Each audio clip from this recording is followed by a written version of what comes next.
La carta llegó un martes, no llegó con gritos, no llegó con una pelea, ni con portazos, ni con las palabras crueles que a veces uno imagina cuando piensa en el fin de algo. Llegó en un sobre blanco, con membrete del banco en una mañana ordinaria, de martes, mientras el sol apenas comenzaba a entrar por la ventana de la cocina y el olor a café recién hecho todavía llenaba el aire. Valeria tenía 34 años ese día. Llevaba puesta una camisa vieja de color azul que usaba solo en casa, el cabello recogido en un moño rápido, y los ojos todavía con esa neblina suave que dejan los primeros minutos después de despertar. Había dormido mal como casi todas las noches de los últimos 3 días, pero eso ya se había convertido en algo normal, o en algo que fingía que era normal.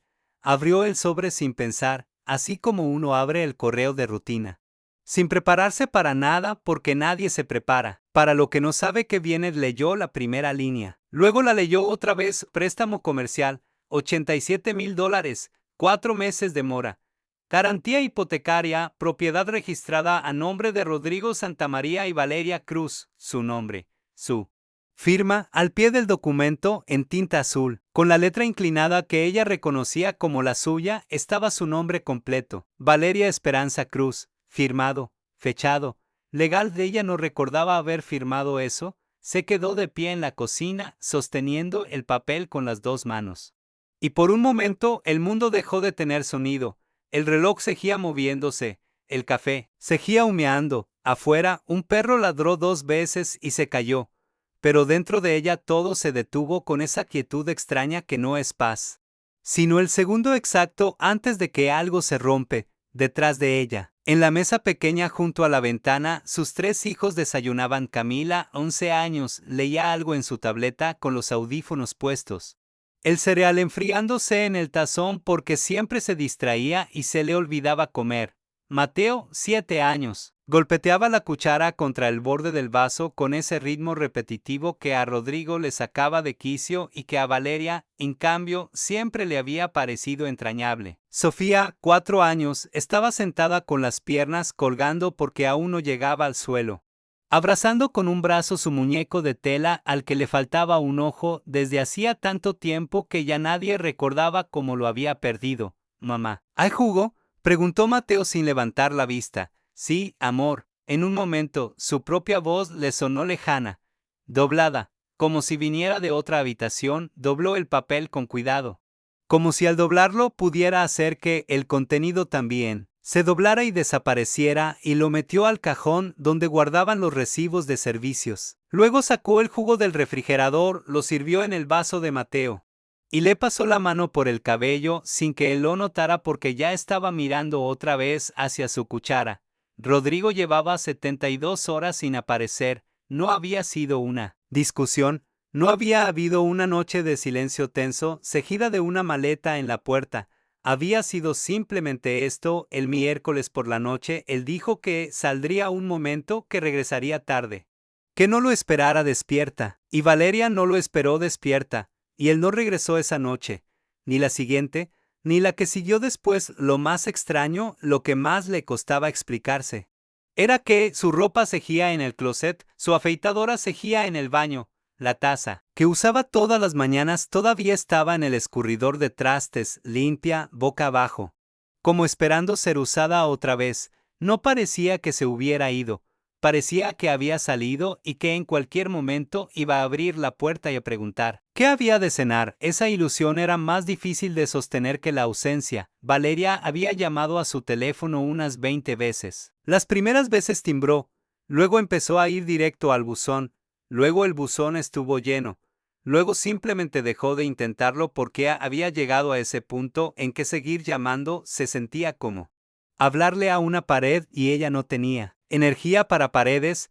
Le había dicho a Camila que papá estaba resolviendo algo de trabajo, que a veces los adultos tenían que atender cosas complicadas. Camila la había mirado con esos ojos grandes y serios que tenía desde pequeña, esos ojos que siempre parecían saber más de lo que decían, y no había respondido nada. Solo había asentido despacio, como alguien que acepta una explicación sin creérsela del todo. Porque con 11 años ya se sabe que hay cosas que los adultos no dicen completas. Mateo preguntaba por su papá 2 o 3 veces al día con la naturalidad, despreocupada de los 7 años, cuando llega papá, con la misma entonación con que preguntaba cuando llegaba el viernes o cuándo iba a dejar de llover. Para él todavía era una pregunta con respuesta, solo que la respuesta tardaba. Sofía había dejado de preguntar desde el primer día, y eso, por alguna razón que Valeria no sabía bien cómo nombrar, era lo que más le dolía. El teléfono sonó a las 10 de la mañana. Era un número que no reconoció, una voz de hombre profesional. Sin calidez, se identificó como representante del departamento de cobranza del banco. Dijo el número del préstamo. Preguntó si estaba hablando con la señora Valeria Cruz, cotitular del crédito comercial registrado a nombre de la empresa Construcciones Santa María Hijos. Valeria dijo que sí, porque ¿qué más podía decir? El hombre explicó con esa eficiencia clínica que tienen las personas cuyo trabajo consiste en dar malas noticias sin sentirlas. Que el préstamo acumulaba 4 meses de pagos vencidos, que el banco había agotado los intentos de contacto con el titular principal, que como cotitular ella era igualmente responsable de la deuda en su totalidad, que si no se establecía un plan de pago en los próximos 15 días hábiles, el banco iniciaría el proceso de ejecución de la garantía hipotecaria. La garantía hipotecaria era la casa. Valeria escuchó todo sin interrumpir. Respondió que entendía, que llamaría de vuelta, que gracias. Colgó, puso el teléfono sobre la barra de la cocina. Se quedó mirándolo por unos segundos como si esperara que fuera a decir algo más.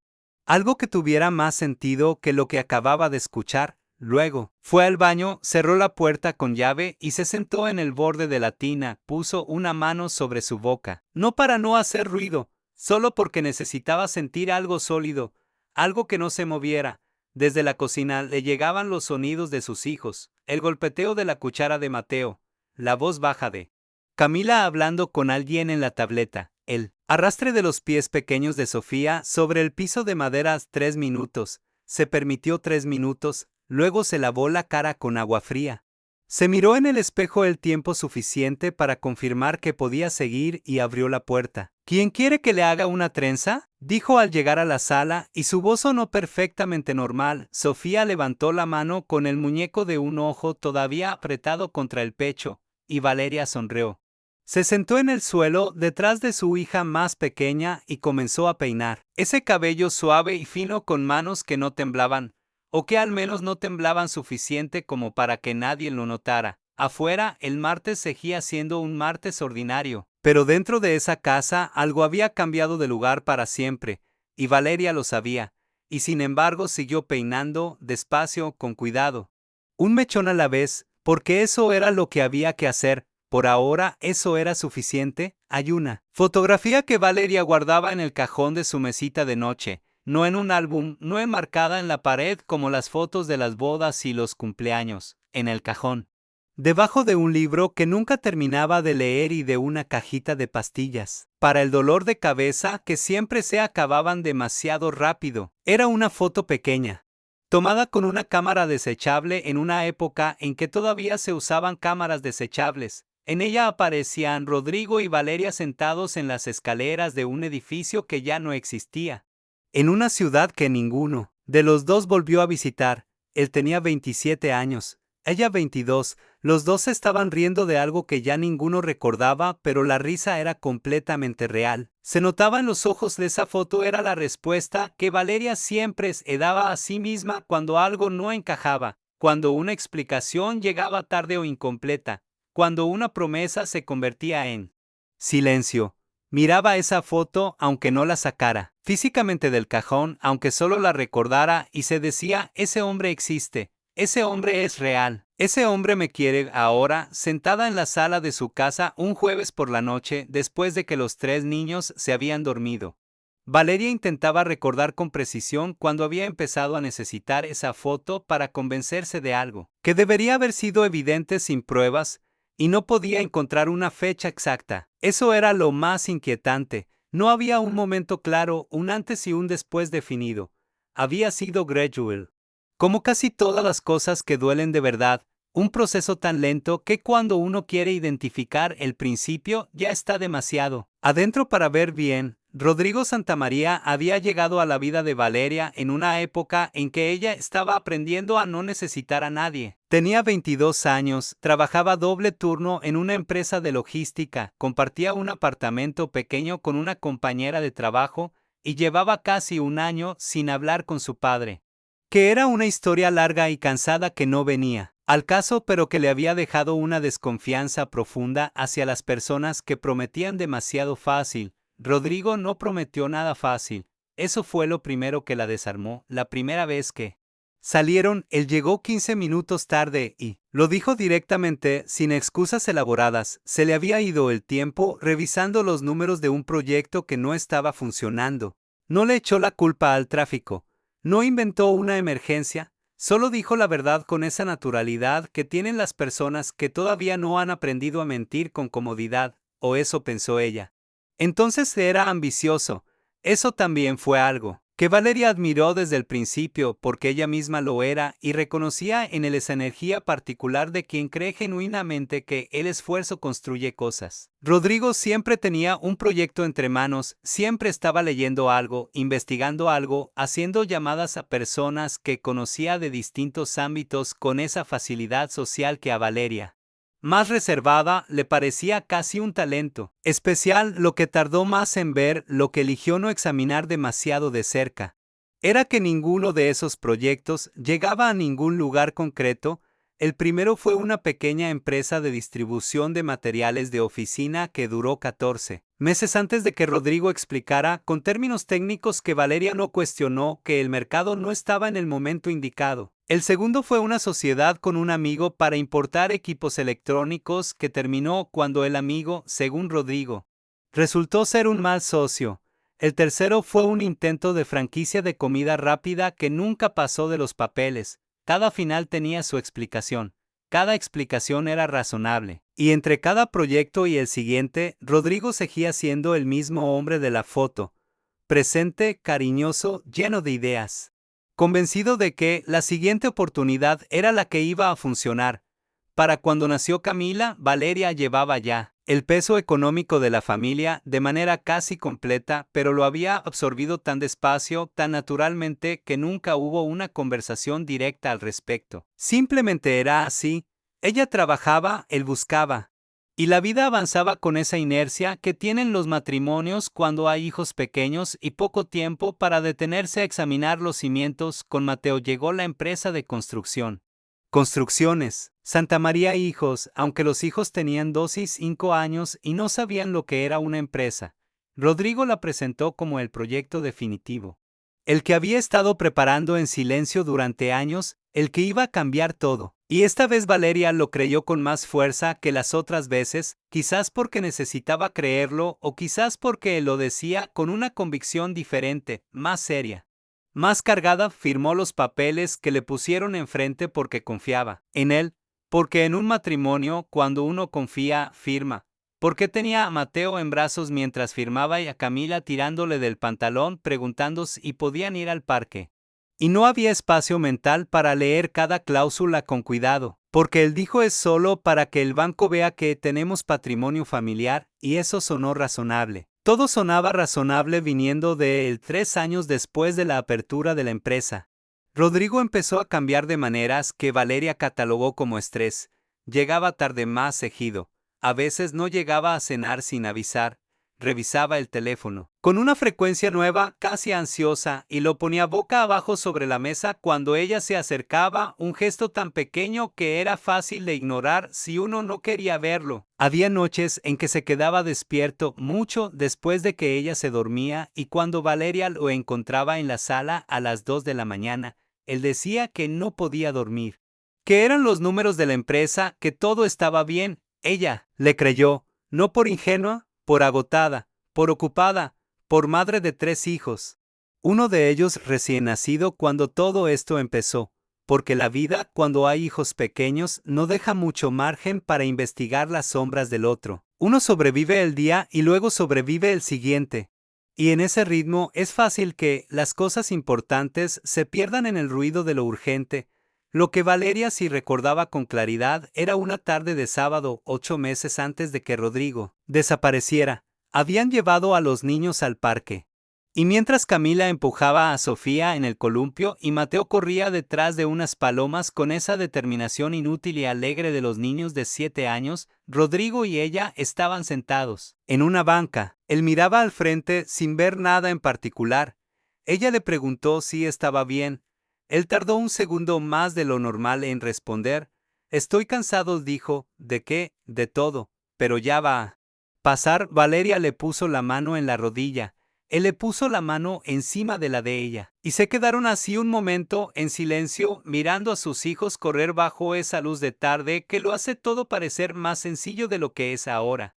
Sentada en esa misma sala, vacía con el teléfono del banco todavía resonando en la memoria, Valeria revisaba ese recuerdo como quien busca algo que se le cayó en la oscuridad, cansado de todo. Ya va a pasar.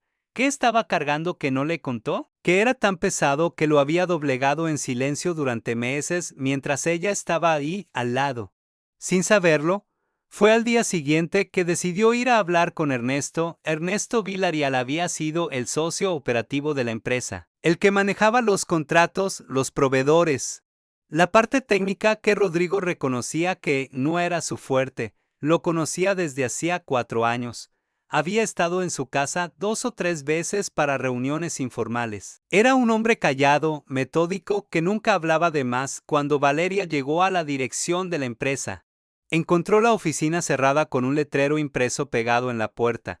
Un letrero que decía que el local estaba disponible para rentar. Llamó a Ernesto al número que tenía guardado. Él contestó al segundo intento.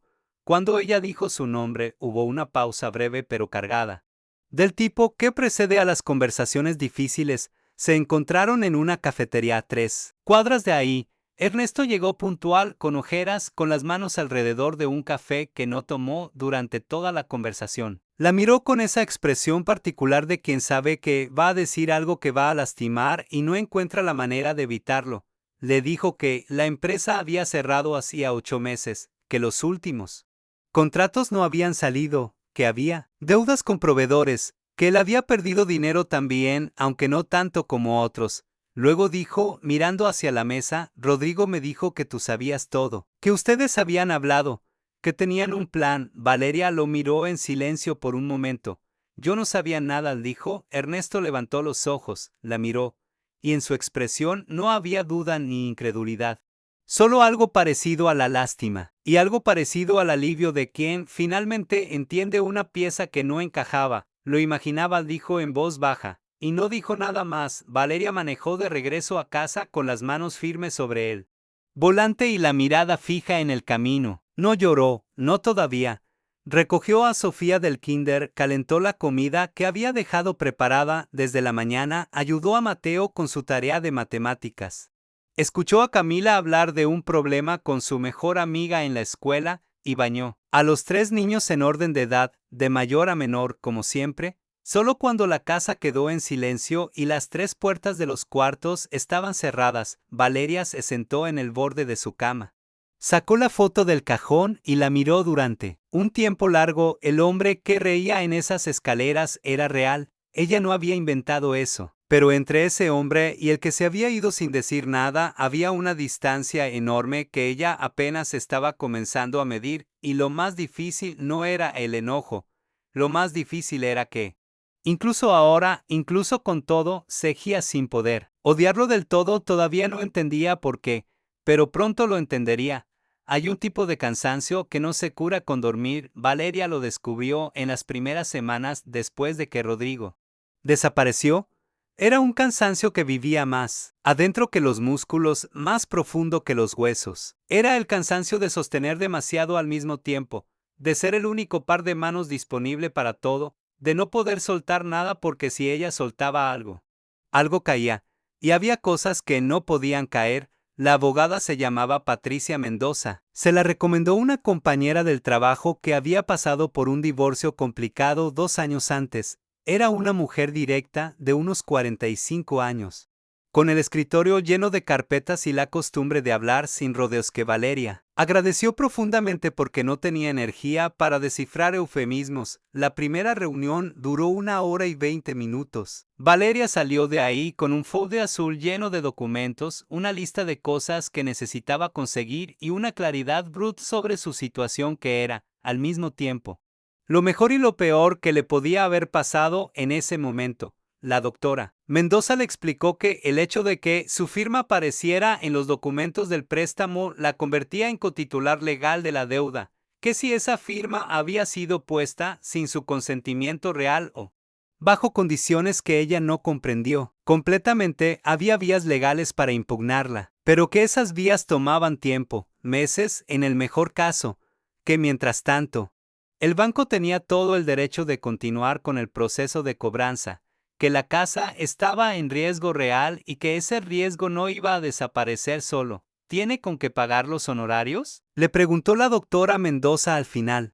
Con la misma neutralidad con que había dicho todo lo demás, Valeria pensó en su cuenta de banco, pensó en los gastos fijos del mes, pensó en los 3 niños. Voy a conseguirlo, dijo, y lo consiguió. Llamó a su madre esa misma noche. La conversación con su madre, Elena, fue corta y difícil de la manera específica en que son difíciles las conversaciones con las personas que nos conocen demasiado bien. Elena tenía 61 años, trabajaba medio tiempo en una farmacia del barrio y llevaba 12 años viviendo sola desde que el padre de Valeria se había ido por razones que habían dejado una marca permanente en la forma en que Valeria entendía a los hombres que se marchan.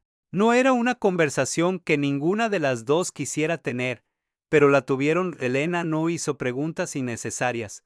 Dijo que sí. Dijo que le transferiría lo que pudiera al día siguiente.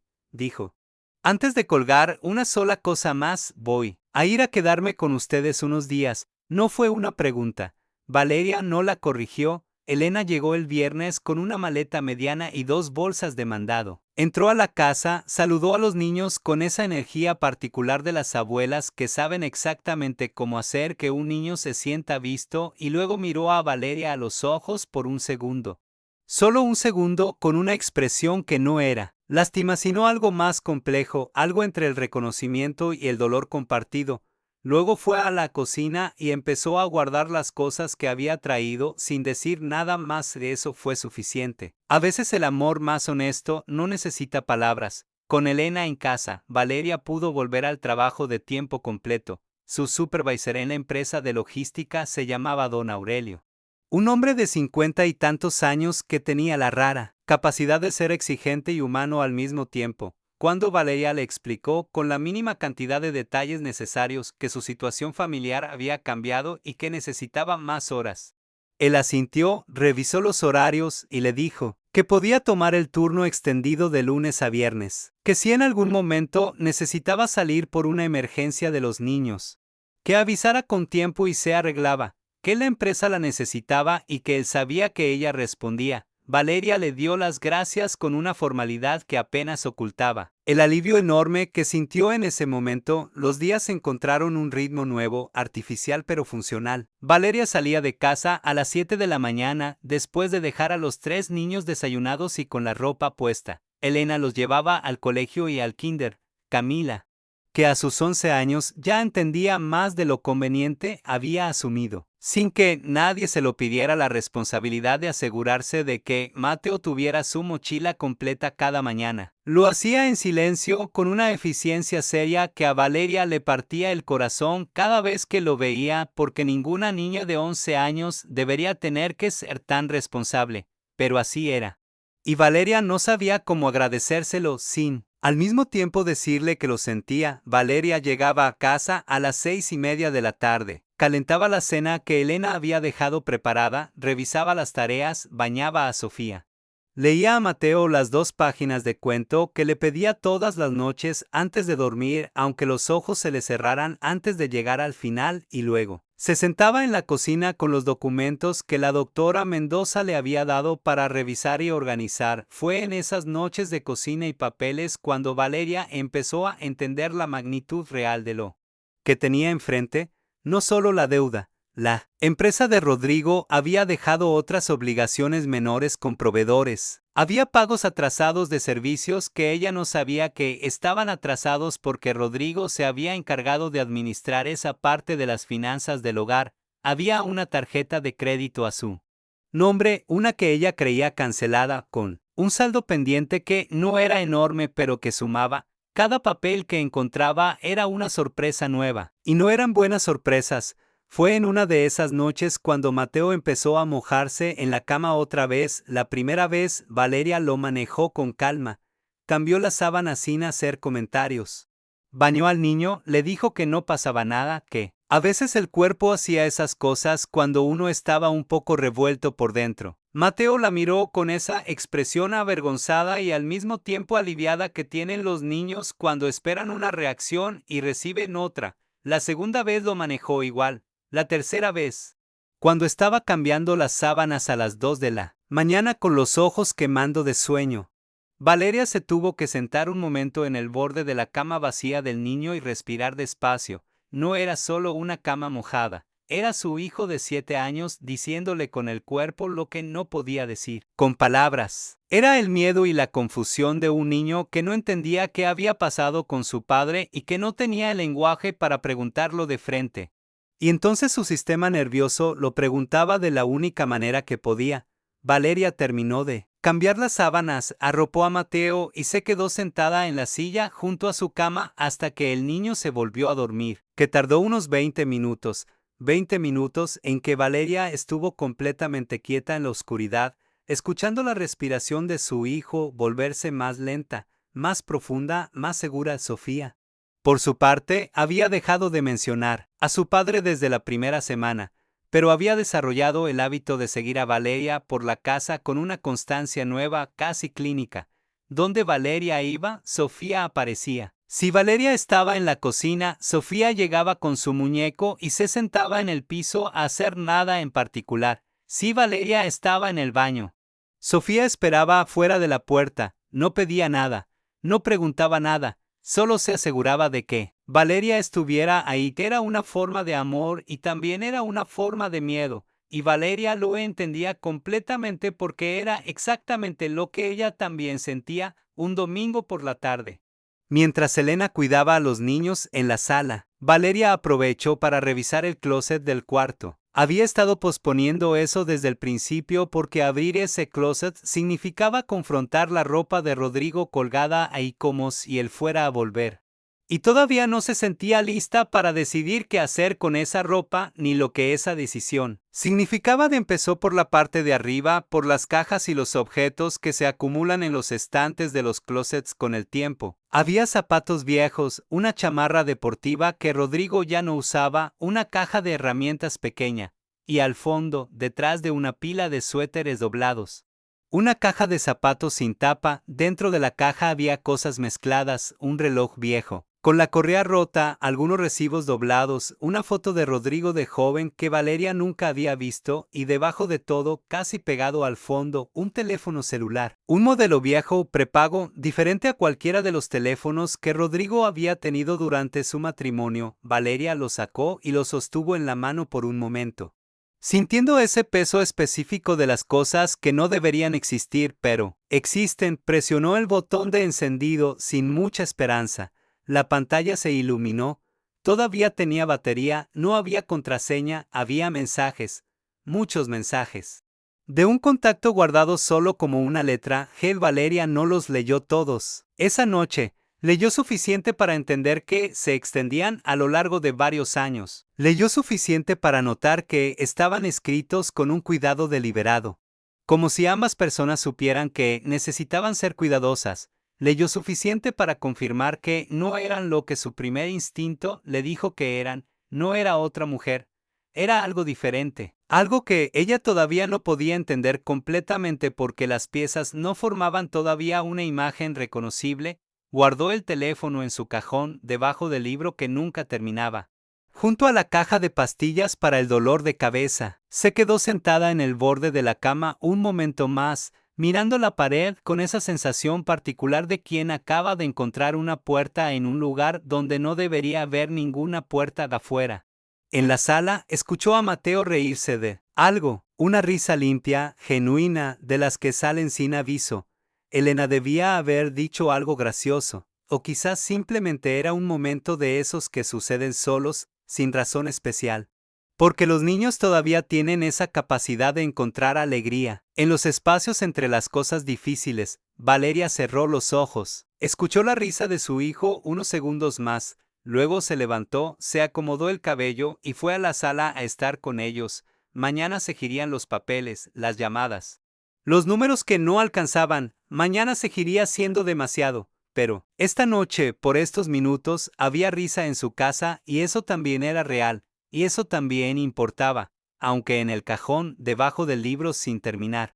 El teléfono guardaba una historia que todavía no había contado, una que cambiaría todo lo que Valeria creía saber. Encontrar a Gabriel no fue fácil, los mensajes en el teléfono no tenían apellido, no tenían dirección, no tenían ninguno de esos datos que hacen a una persona localizable, solo había un número y cuando Valeria lo marcó la primera vez, nadie contestó. Tampoco la segunda, ni la tercera, fue hasta el cuarto intento 3 días después, que alguien levantó el teléfono y dijo hola con esa cautela específica de quien contesta. Un número desconocido esperando algo que no quiere recibir. Valeria habló despacio, dijo su nombre, dijo que era la esposa de Rodrigo Santamaría, dijo que no llamaba para reclamar nada, que no estaba enojada, que solo necesitaba entender cosas que no entendía, que había encontrado el teléfono, que había leído suficiente para saber que él sabía cosas importantes. Hubo un silencio largo al otro lado. Luego Gabriel dijo que necesitaba pensarlo, que la llamaría. Tardó 4 días en llamar, 4 días en que Valeria cargó el teléfono consigo a todos lados, revisándolo con una frecuencia que Camila notó pero no comentó. Cuando finalmente sonó, era un miércoles por la tarde y Valeria estaba en el estacionamiento del supermercado con las bolsas del mandado en el asiento trasero y el motor todavía encendido. Gabriel propuso encontrarse en un lugar público. Una plaza pequeña a 20 minutos de la casa de Valeria, junto a una fuente que en invierno no tenía agua. Valeria llegó 5 minutos antes, él llegó puntual. Y ella lo reconoció aunque nunca lo había visto porque caminaba con esa tensión particular de alguien que viene a decir algo que le pesa. Era un hombre de unos 40 años, complexión delgada, con anteojos de armazón oscura y una chamarra gris que llevaba cerrada hasta arriba aunque el día no estaba tan frío. Se sentaron en una banca alejada del paso de la gente. Él no le ofreció la mano. Ella no se lo reproché, algunos encuentros no empiezan con formalidades. Valeria habló primero, le dijo lo mismo que por teléfono, no venía a acusar ni a juzgar. Venía porque tenía 3 hijos, una deuda enorme y un esposo desaparecido.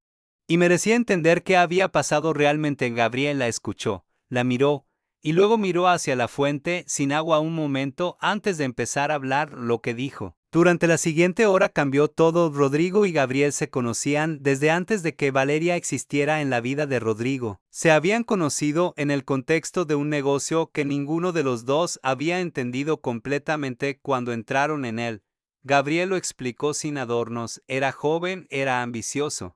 Y alguien de confianza les había propuesto una oportunidad de inversión que sonaba legítima y que, durante un tiempo, lo fue, hasta que no lo fue. Hasta que la estructura detrás de ese negocio resultó ser algo que ninguno de ellos dos había visto venir, y cuando colapsó, hubo personas que perdieron dinero. Una de esas personas era Ulises Carmona. Ulises no era un hombre con recursos legales ni paciencia institucional. Era un hombre que había perdido una cantidad importante de dinero y que responsabilizaba directamente a Rodrigo.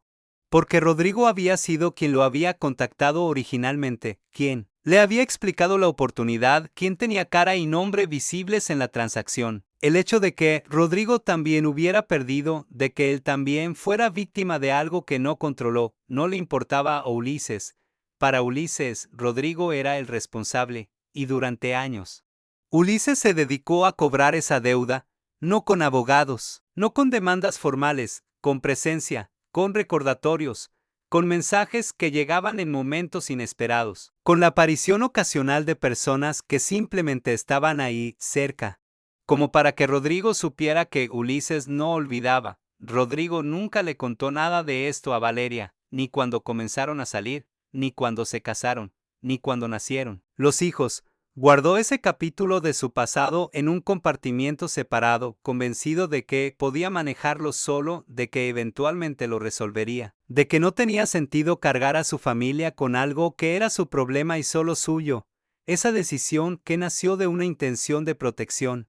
Fue también el principio de todo lo que vino después. Durante años, Rodrigo destinó dinero a mantener a Ulises en calma, no montos enormes al principio, suficiente para que el problema no escalara, para que la vida continuara. Para que Valeria y los niños no supieran, fue eso lo que explicaba los proyectos de negocio que nunca prosperaban. El dinero no siempre se había perdido en malas decisiones comerciales. A veces había salido por otra puerta que Rodrigo mantenía cuidadosamente cerrada frente a su familia cuando abrió la empresa de construcción. Lo hizo convencido de que era el plan final, que si lograba hacerla crecer lo suficiente podría pagar a Ulises la cantidad que reclamaba de una vez, cerrar ese capítulo para siempre y vivir por primera vez sin esa sombra. Le pidió a Valeria que firmara los documentos del préstamo porque era lo que el banco requería. Le explicó lo mínimo. No le mintió exactamente, pero eligió con cuidado qué parte de la verdad contarle, y Valeria firmó porque lo amaba, y porque confiaba en él, y porque en ese momento tenía a Mateo en brazos. La empresa no creció lo suficiente, los contratos llegaron tarde y mal, el mercado no respondió como él esperaba. Y Ulises, que había esperado con una paciencia que se fue agotando, dejó de querer pagos parciales y empezó a exigir el total. Rodrigo tomó el préstamo como último recurso. Con ese dinero pensó cerrar todo, pensó que era el final de algo, que había durado demasiado, pero Ulises tomó el dinero y no cerró nada. Al contrario, utilizó lo que sabía, los detalles del pasado de Rodrigo como nueva moneda. Dijo que si Rodrigo no desaparecía, si seguía presente y visible, iba a exponer todo, no ante la ley, que ya no podía hacer mucho después de tanto tiempo, sino ante su comunidad, su familia, sus hijos cuando fueran mayores. Iba a asegurarse de que la historia que sus hijos escucharan sobre su padre fuera la versión más oscura posible. Rodrigo era un hombre que había cometido errores, pero era también, fundamentalmente, un padre, y la idea de que sus hijos lo conocieran solo a través de la versión de Ulises lo quebró de una manera que ninguna otra amenaza había logrado. Gabriel hizo una pausa aquí. Miró sus manos, luego miró a Valeria. Él no se fue porque no los quería, dijo en voz baja. Se fue porque estaba convencido de que ustedes estaban más seguros sin él cerca, que mientras él estuviera presente. Ulises tenía un motivo para seguir, que si desaparecía, el problema desaparecería con él. Valeria no dijo nada durante un momento. Eso no tiene sentido, dijo finalmente. No, respondió Gabriel. No tiene sentido, pero así piensan las personas cuando llevan demasiado tiempo asustadas y solas con algo. Dejan de pensar con claridad. Luego metió la mano al bolsillo interior de su chamarra y sacó un sobredoblado. Lo sostuvo un momento, antes de extendérselo. Era un sobre blanco, sin membrete, con el nombre de Valeria escrito a mano en el frente con la letra inclinada que ella conocía perfectamente. Me lo dio hace 8 meses, dijo Gabriel. Me pidió que, si alguna vez tú llegabas a buscarlo, si llegabas a encontrar el teléfono, que te lo diera. Dijo que, si las cosas salían como él esperaba, nunca ibas a necesitar leerlo. Que si las cosas no salían bien, entonces lo necesitarías. Más que cualquier explicación que él pudiera darte en persona, Valeria tomó el sobre. Lo sostuvo con las 2 manos, sintiendo el peso ligero del papel, el peso enorme de lo que contenía. No lo abrió ahí, no podía abrirlo con Gabriel sentado a su lado, con la fuente sin agua enfrente y las personas pasando a sus espaldas. Guardó el sobre en su bolso, se levantó, le dijo a Gabriel que le agradecía que hubiera venido. Él asintió. Ninguno de los dos intentó despedirse con palabras que no tenían. Valeria caminó hasta su carro. Se sentó adentro, cerró la puerta, y ahí, en ese estacionamiento pequeño junto a la plaza, con el sobre en las manos y el motor apagado, lo abrió. La carta de Rodrigo tenía 4 páginas escritas por ambos lados con una letra más apretada de lo normal, como si hubiera querido decir todo y hubiera tenido miedo de quedarse sin espacio. No va a reproducirse aquí palabra por palabra. Porque hay cosas que pertenecen solo a las personas a quienes fueron escritas. Pero Valeria leyó sobre el origen de todo, explicado con una honestidad que él nunca había tenido en persona. Leyó sobre el miedo que había cargado durante años, la vergüenza de no haberle contado. La certeza equivocada de que protegerla significaba ocultarle. Leyó sobre la noche que tomó la decisión de irse, cómo se quedó sentado en la sala después de que ella se durmió mirando la oscuridad, convenciéndose de que era lo correcto, aunque cada parte de él dijera que no. Lo era. Leyó una línea que le costó más que las otras, una que decía: sé que no hay manera de que esto parezca amor, pero fue lo único que se me ocurrió cuando ya no podía pensar bien. Perdóname por eso, no por haberme ido. Perdóname por haberme quedado callado tanto tiempo que al final no tuve otra salida. Valeria terminó de leer, dobló las páginas con cuidado, las guardó en el sobre, guardó el sobre en su bolso, se quedó mirando el parabrisas durante un tiempo que no supo calcular.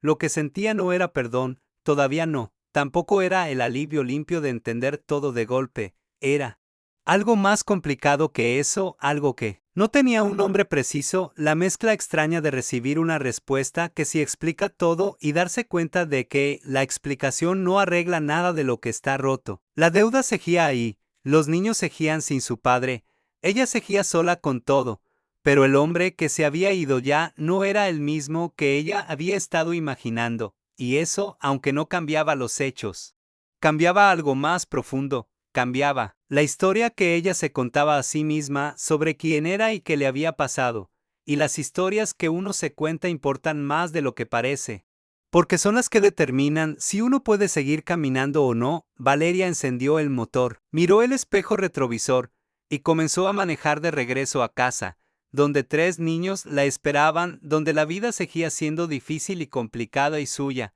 pero ahora con una verdad que, aunque dolía de otra manera, al menos era completa. 6 meses después, Valeria seguía despertándose antes de que sonara la alarma. No porque no pudiera dormir, ya no era eso. Era algo diferente, algo que había aprendido a reconocer con el tiempo. Su cuerpo había desarrollado el hábito de anticiparse al día antes de que el día llegara. Como si necesitara esos primeros minutos de silencio para prepararse para todo lo que venía después.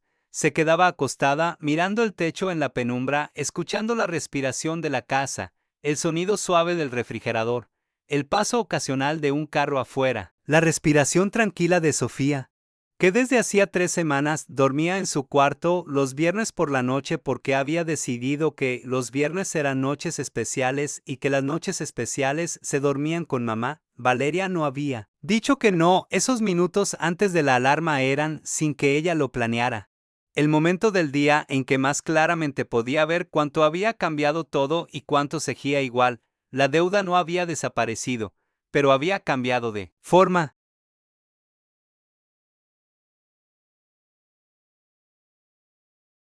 La doctora Mendoza había logrado algo que 6 meses antes parecía improbable: demostrar que los documentos del préstamo contenían irregularidades en el proceso de consentimiento, que la firma de Valeria había sido obtenida sin que ella tuviera acceso real a la información necesaria para tomar una decisión informada. No era suficiente para anular la deuda completamente porque el dinero había existido y había sido usado. Y los bancos no perdonan esas cantidades sin razón. Pero fue suficiente para negociar una reestructuración, un nuevo plan de pagos ajustado a lo que Valeria podía pagar realmente. Un proceso que iba a durar años, pero que ya no amenazaba la casa seguía siendo suya. Cuando la doctora Mendoza le dio la noticia por teléfono, Valeria estaba en el pasillo del trabajo, entre 2 filas de archiveros metálicos, con el teléfono pegado a la oreja y una taza de café que se fue enfriando mientras escuchaba. Cuando colgó, se quedó parada allí un momento sin moverse, procesando. Luego fue al baño. Cerró la puerta con llave y lloró durante exactamente 4 minutos, no de tristeza, de algo que no era exactamente alegría, pero que era su pariente más cercano, el alivio profundo, físico, de soltar una tensión que uno ha cargado tanto tiempo que ya no recuerda cómo se siente sin ella. Luego se lavó la cara, se miró en El espejo el tiempo suficiente y volvió a su escritorio. Rodrigo había hecho contacto un mes antes, no directamente, a través de Gabriel, que le envió un mensaje breve diciéndole que Rodrigo quería que supiera que estaba bien, que estaba trabajando, que estaba en otra ciudad, que no pedía nada, que no esperaba nada, que solo quería que ella supiera. Valeria leyó el mensaje 2 veces y no respondió ese día, tampoco el siguiente. Tardó una semana en escribir de vuelta. Y lo que escribió fue corto, que los niños estaban bien, que Sofía había empezado a leer sílabas, que Mateo ya no se mojaba en la cama, que Camila había sacado la mejor calificación de su clase. En el examen de historia, no preguntó cómo estaba él, no porque no le importara, sino porque todavía no estaba lista para que le importara en voz alta. Fue Gabriel quien le confirmó semanas después que Rodrigo había estado enviando dinero desde el principio. Una cuenta que Valeria no reconocía había depositado cantidades modestas pero constantes en su cuenta bancaria durante los últimos 4 meses. No eran suficientes para resolver nada por sí solas, pero cubrían exactamente el costo de la guardería de Sofía y las sesiones con la psicóloga infantil a la que Mateo iba cada 2 semanas. Valeria lo había notado, pero no había sabido a quién atribuírselo. Ahora lo sabía, no lo llamó, pero tampoco devolvió el dinero. Eso también era una decisión. Quizás no era una decisión limpia ni simple, pero era honesta. Y en este punto de su vida, Valeria prefería la honestidad a la limpieza, lo que sí hizo. Un domingo por la tarde, mientras Elena cuidaba a los niños en el parque, fue sentarse en la mesa de la cocina con papel y bolígrafo y escribirle una carta. No en el teléfono, no en un correo electrónico, en papel como él lo había hecho. Porque algunos mensajes necesitan el peso físico de una hoja para decirse bien. Tardó 2 horas en escribirla. La rompió 3 veces antes de tener una versión que sintió completa. No era una carta de perdón. Todavía no podía escribir esa carta porque todavía no era verdad y Valeria había decidido en algún momento de los últimos 6 meses que no podría identificar con precisión. Que no iba a decir cosas que no fueran verdad solo para que las cosas parecieran más ordenadas de lo que eran. Era una carta de hechos y de fronteras. Le decía que sabía lo que había pasado, que había hablado con Gabriel, que había leído la carta que él dejó. Le decía que entender no era lo mismo que estar de acuerdo, y que explicar no era lo mismo que justificar, y que ella iba a necesitar mucho tiempo todavía para saber qué hacer con todo lo que sabía. Le decía que los niños preguntaban por él de maneras diferentes, que Mateo preguntaba cuándo iba a volver con la misma entonación con que preguntaba cuando llegaba el verano. Con la fe simple de quien todavía no ha aprendido que algunas cosas no regresan. Que Sofía no preguntaba, pero dibujaba figuras de 4 personas en el colegio y la maestra le había preguntado quiénes eran y Sofía había dicho los nombres de sus hermanos y el de su papá sin dudarlo. Y le decía esto, que él había tomado la decisión más grande de la vida de sus hijos sin consultarles a ellos ni a ella, que esa decisión había tenido consecuencias reales sobre personas reales que lo amaban, que si algún día quería tener algo, lo que fuera, con sus hijos, iba a tener que ser él quien construyera ese camino, no ella. Ella no iba a construírselo ni a bloqueárselo. Eso era entre él y sus hijos eventualmente iban a ser lo suficientemente grandes para decidir por sí mismos. Terminaba así: los niños están bien, yo estoy bien, la casa sigue siendo nuestra, la deuda casi está resuelta. No te lo digo para que te sientas mejor, te lo digo porque es la verdad y porque creo que mereces saber que lo que dejaste no se cayó, que lo que dejaste siguió de pie, aunque no por las razones que tú imaginabas. Dobló la carta, la metió en un sobre, le dio la dirección a Gabriel y le pidió que se la hiciera llegar. Nunca supo si Rodrigo respondió, quizás respondió y Gabriel no le dijo, quizás no respondió, porque no supo qué decir, quizás la guardó en una caja al fondo de un closet. Como ella había guardado las cosas que eran demasiado grandes para tenerlas a la vista todo el tiempo, no importaba. La carta no había sido escrita para recibir respuesta, había sido escrita para soltar algo, y funcionó. Ese fue el momento en que Valeria entendió que estaba, por primera vez en mucho tiempo, comenzando a vivir hacia adelante en lugar de vivir explicándose el pasado. El sábado siguiente fue un día ordinario, de la manera nueva en que ordinario había llegado a significar algo diferente para ella, ordinario no como sinónimo de fácil, sino como sinónimo de manejable, como sinónimo de suyo. Se despertó antes de la alarma con Sofía dormida a su lado, el cabello fino extendido sobre la almohada. El muñeco de un ojo apretado contra el pecho. La dejó dormir. Fue a la cocina, hizo café y se sentó en la mesa con la documentación que la doctora Mendoza le había enviado la semana anterior, el nuevo cronograma de pagos. Los formularios para firmar, una lista de cosas pendientes que era larga pero que tenía fin visible. Empezó a trabajar. Camila apareció media hora después, en pijama, con el cabello suelto y los ojos todavía dormidos. Y se sentó al otro lado de la mesa con su tableta sin decir nada. Así era Camila, presente sin hacer ruido, compañía sin exigencias, 11 años llevados con una madurez silenciosa que a veces pesaba y a veces simplemente era lo que era.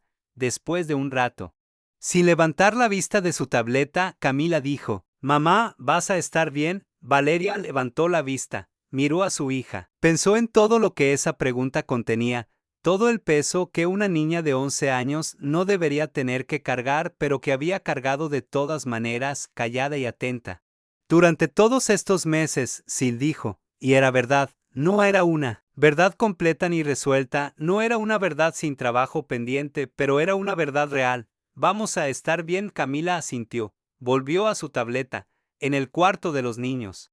Mateo se despertó y empezó a hablar solo mientras construía. Algo que Valeria no podía ver desde donde estaba, pero que sonaba complicado y ambicioso como todo lo que Mateo hacía. Y en el cuarto de ella, Sofía seguía durmiendo con su muñeco de un ojo, ajena al sábado, ajena a los papeles, ajena a todo lo que su madre había tenido que resolver para que ese sueño tranquilo fuera posible. Valeria tomó su café, leyó el primer documento, tomó el bolígrafo. No era una escena de película, no había música ni luz perfecta, ni la sensación de que todo había encontrado su lugar correcto. Había una mesa con papeles, una taza de café, una niña de 11 años haciendo lo suyo al otro lado, y dos niños más despertándose despacio en una casa que todavía era de ellos. Había trabajo por hacer, había meses difíciles todavía por delante.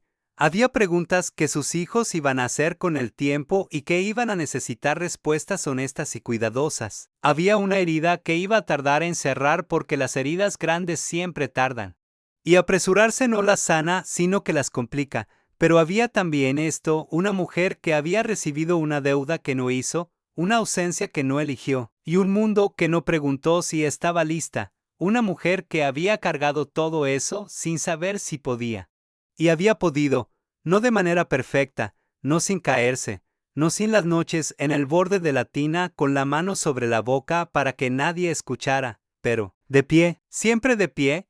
Y esa mañana, en esa cocina, con el café todavía caliente y los papeles ordenados sobre la mesa y sus tres hijos despertándose despacio en sus cuartos, Valeria Cruz entendió algo que nadie le había dicho y que quizás no se puede enseñar.